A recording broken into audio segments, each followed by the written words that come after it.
What's up, guys? Just here back my channel. Tonight I'll be doing a review for AEW Dynamite before the Double or Nothing pay-per-view 2025, which sucks. We can't watch it on the trailer app in the United States. So I got the PBV app and shit. Let's see what happens with that one. So anyways, we're disappointed with that one. So anyways, just going to do with them with a segment.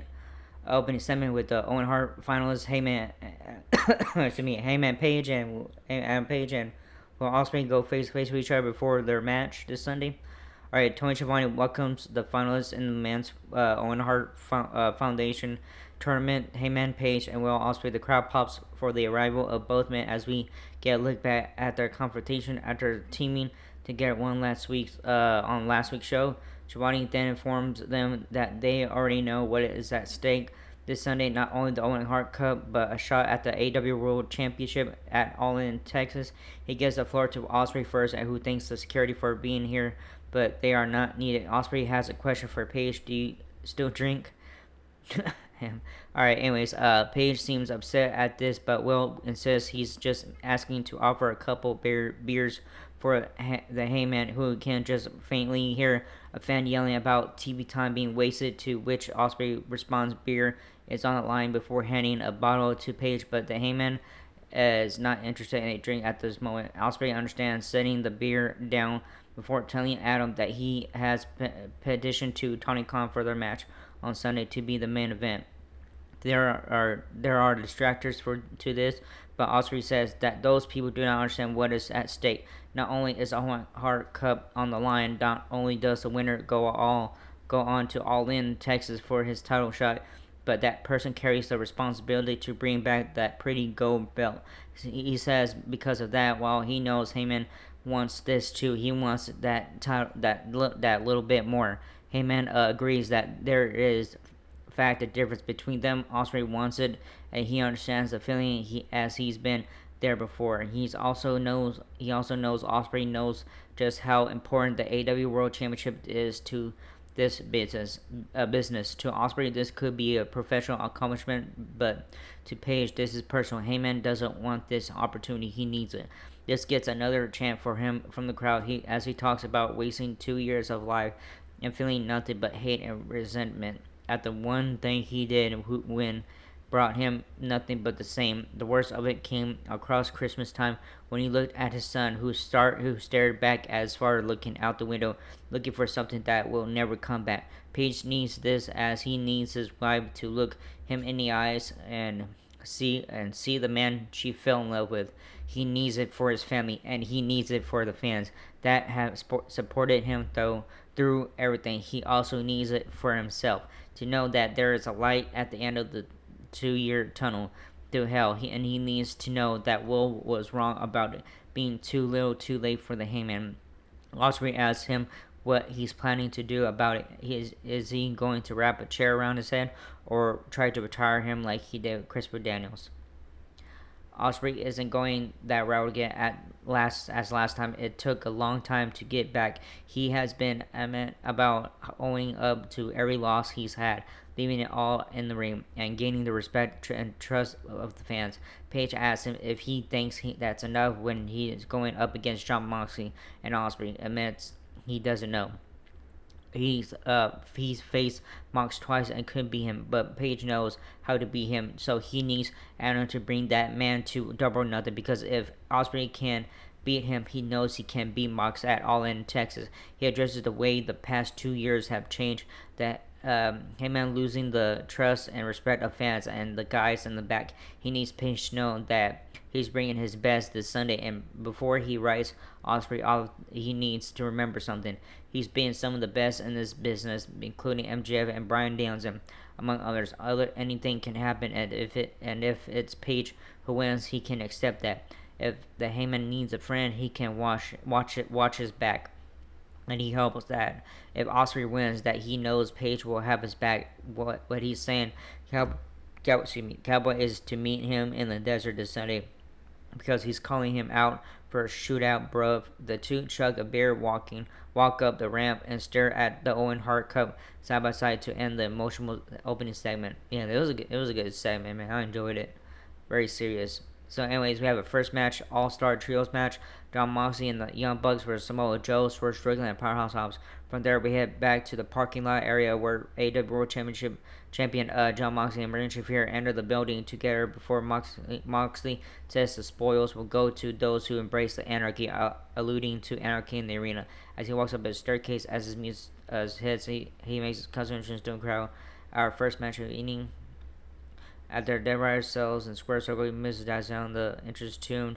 Young Bucks and all that stuff, blah blah. And Samoa Joe and Powerhouse made the respective walks over the next result. Former world champion makes his way to company by Personality. The bell sounds. Okay, the bell sounds, which are running with the All Star Trios action, kicking things off for respective teams. At our Moxley and Joe, the two pick things up right where they left off at the last time they were in the ring together. Trading vicious strikes back and forth. Hobbs and Jackson's tag in and take over from there. The two trade back and forth offense until Nicholas tags in for double team. But Hobbs fights back for tags to Swerve, who sends Nicholas to Rose. Strickland with a backbreaker before things completely break down with all 6 men coming into the ring. Things finally calm down just as Mox sends Hobbs to the outside for a dive the ropes, and Joe gets back in the ring for a dive of his own, only to be intercepted with super kick. With double super kick by the Bugs. Nicholas gets caught with a flatliner by Swerve, who sends him out of the ring for a dive as Joe comes back in to land a top onto the Bugs. On that note, the show shifts gears into Managed Crusher break as the action continues. Oh god, it's on my camera messing up. Don't fuck it up.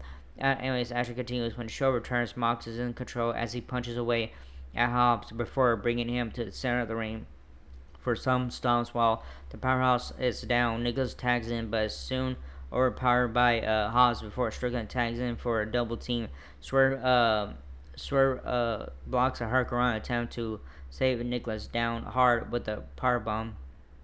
Oh shit, come on. Nicholas gets back to his feet, burning Strickland and for a sneak attack from Moxley and Matthews on the outside. Nicholas continues the attack until Strickland gets his knees up to drive into a falling Nicholas, but Swerve's partners have been knocked off the apron, cutting off a potential attack. This gives the Bugs and Mox an opening to continue the beatdown, leading to a risky business that gets Nicholas a 2 count.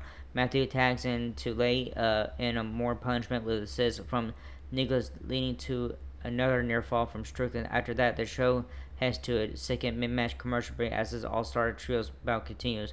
As the show returns this time, we see Mox has tagged back in and captures Strickland for a 2 count before Joe breaks up the pin and Joe gets clear from the ring as Mox sets up a brutalizer on Swerve. Shades of pack as Strickland tries to break free. Mox lets go only to set up a full Nelson before Swerve breaks free, lobbing Mox away as he reaches for a tag before landing a headbutt that takes him and Mox down hard. Matthew tags in chaos and sways until Hobbs takes Matthew down, allowing Strickland to get a near fall. The action spills outside as Mox tries to get the upper hand, but Swerve manages to fight him back before getting back in the ring.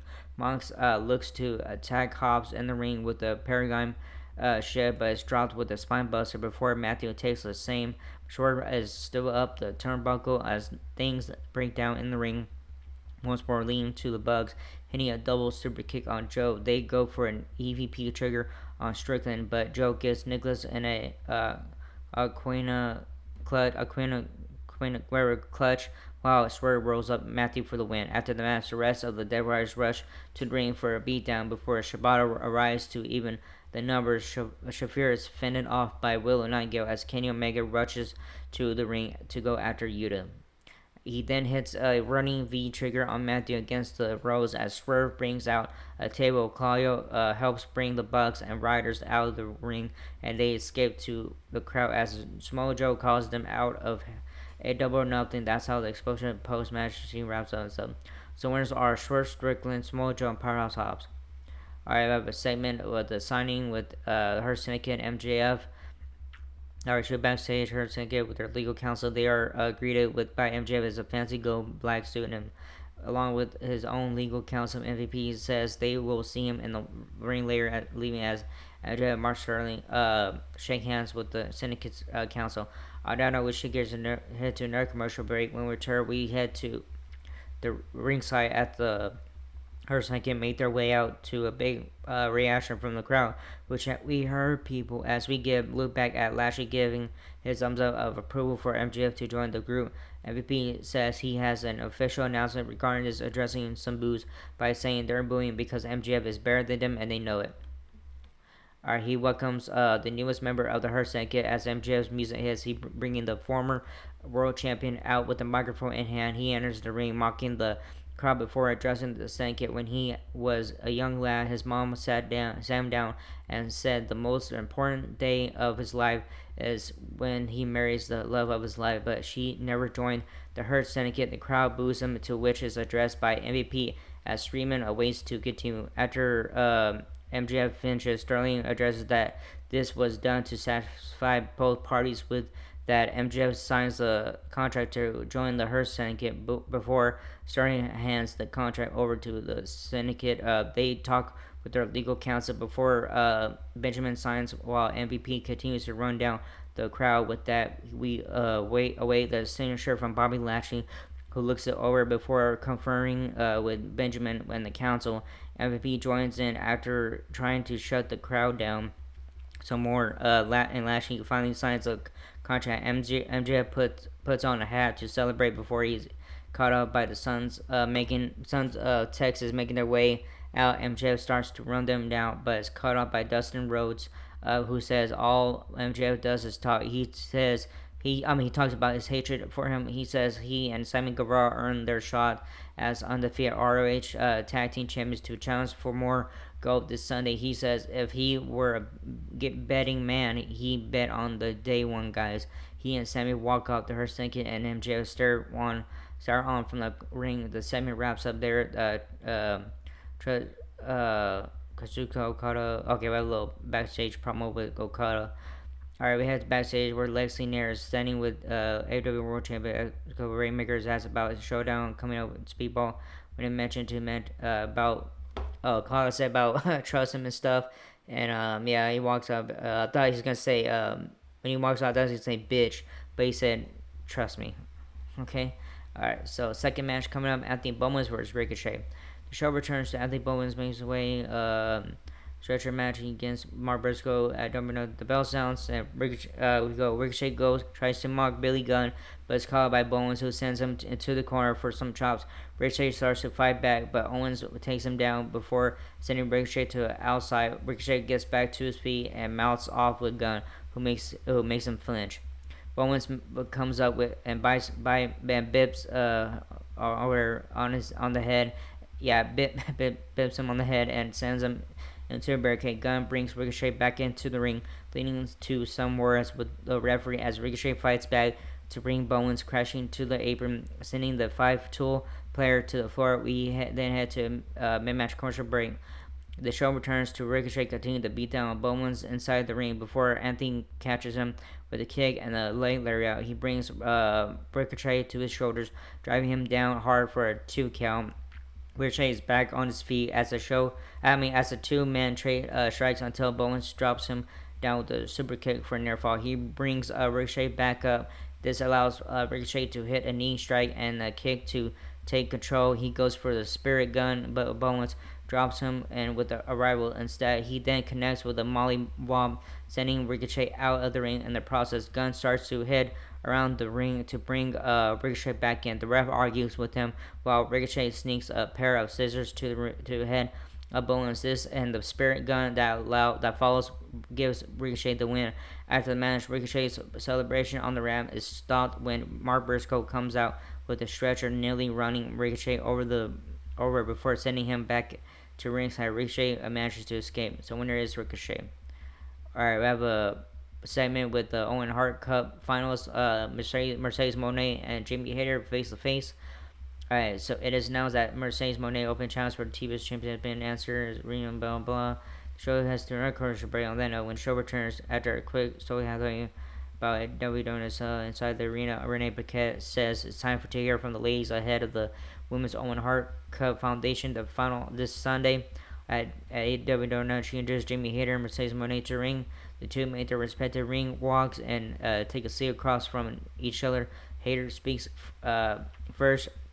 Hair promises she will fight back over and over again because that's who she is. She doesn't walk around pretending to be the best thing since sliced bread, but she is a fighter. This means more to Jamie than to Mercedes, and both of them know that. This is about more than a title shot for her. It's about not being forgotten.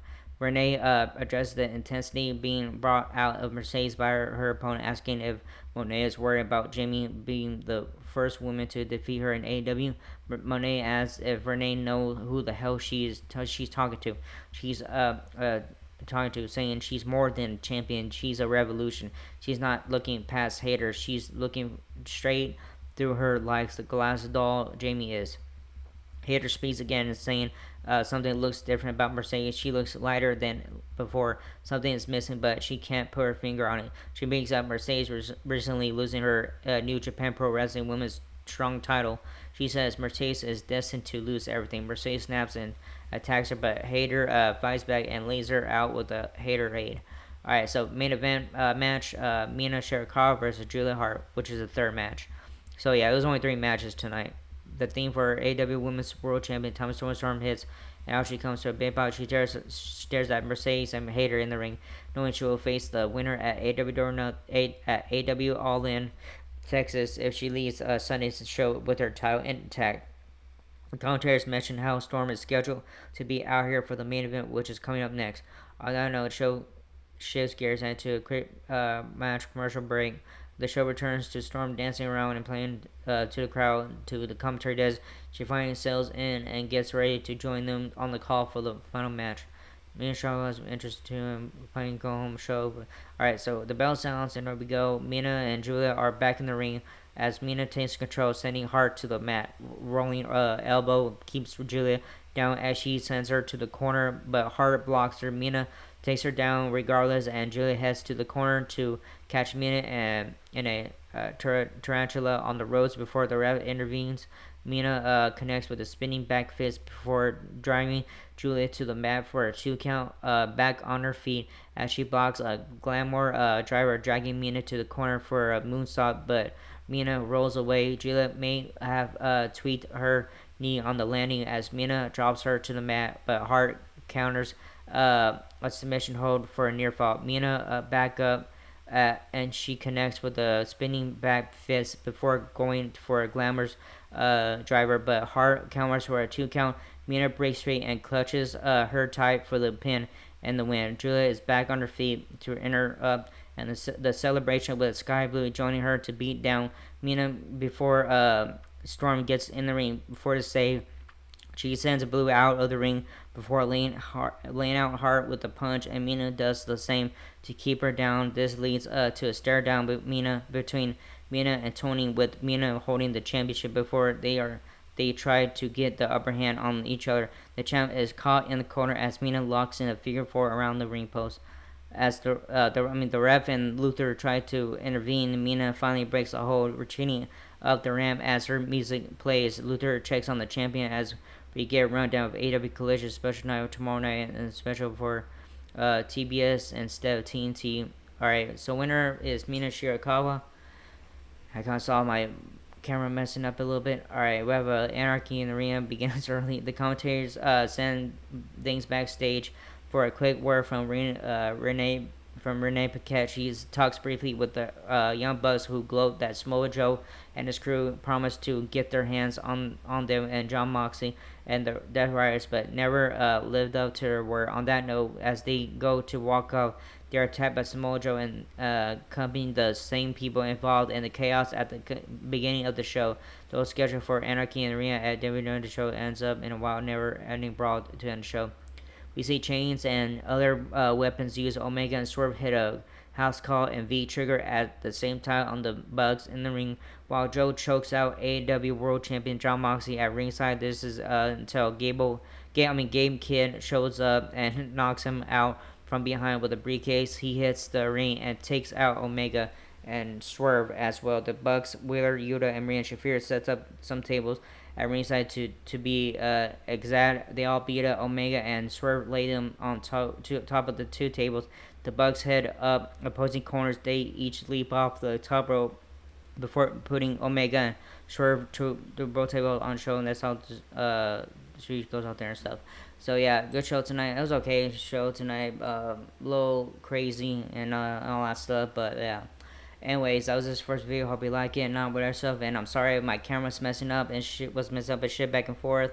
And I was keeping an eye on it and stuff. And yeah. So anyways, that was it. I'll see you guys tomorrow night for AEW Collision. All right. Laters.